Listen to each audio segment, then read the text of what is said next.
वाराणसी में कभी एक कर्तव्यनिष्ठ व शीलवान गृहस्थ रहा करता था। 3 बेटियों और एक पत्नी के साथ उसका एक छोटा सा घर संसार था। किंतु अल्प आयु में ही उसका निधन हो गया। मरणोपरांत उस गृहस्थ का पुनर्जन्म एक स्वर्ण हंस के रूप में हुआ। पूर्व जन्म के उपादान और संस्कार उसमें इतने प्रबल थे कि वह अपने मनुष्य योनि के घटनाक्रम और उनकी भाषा को विस्मृत नहीं कर पाया। पूर्व जन्म के परिवार का मोह और उनके प्रति उसका लगाव उसके वर्तमान को भी प्रभावित कर रहा था। एक दिन वह अपने मोह के आवेश में आकर वाराणसी को उड़ चला, जहां उसकी पूर्व जन्म की पत्नी और 3 बेटियां रहा करती थी। घर के मुंडेर पर पहुंचकर जब उसने अपनी पत्नी और बेटियों को देखा तो उसका मन खिन्न हो उठा, क्योंकि उसके मरणोपरांत उसके परिवार की आर्थिक दशा दयनीय हो चुकी थी। उसकी पत्नी और बेटियां अब सुंदर वस्त्रों की जगह चिथड़ों में दिख रही थी। वैभव के सारे सामान भी वहां से तिरोहित हो चुके थे। फिर भी पूरे उल्लास के साथ उसने अपनी पत्नी और बेटियों का आलिंगन कर उन्हें अपना परिचय दिया और वापस लौटने से पूर्व उन्हें अपना एक सोने का पंख भी देता गया, जिसे बेचकर उसके परिवार वाले अपने दारिद्र्य को कम कर सके।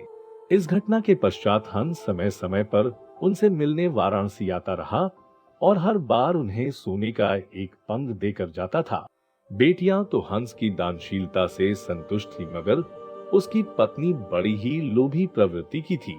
उसने सोचा क्यों न वह उस हंस के सारे पंख निकालकर एक ही पल में धनी बन जाए। बेटियों को भी उसने अपने मन की बात कही, मगर उसकी बेटियां ने उसका कड़ा विरोध किया। अगली बार जब वह हंस वहां आया तो संयोगवश उसकी बेटियां वहां नहीं थी। उसकी पत्नी ने तब उसे बड़े प्यार से पुचकारते हुए अपने करीब बुलाया। नल प्रपंच के खेल से अनभिज्ञ वह हंस खुशी खुशी अपनी पत्नी के पास दौड़ता चला गया, मगर यह क्या, उसकी पत्नी ने बड़ी बेदर्दी से उसकी गर्दन पकड़ उसके सारे पंख एक ही झटके में नोच डाले और खून से लथपथ उसके शरीर को लकड़ी के एक पुराने में फेंक दिया। फिर जब वह उन सोने के पंखों को समेटना चाह रही थी तो उसके हाथों सिर्फ साधारण पंख ही लग सके, क्योंकि उस हंस के पंख उसकी इच्छा के प्रतिकूल नोचे जाने पर साधारण हंस के समान हो जाते थे।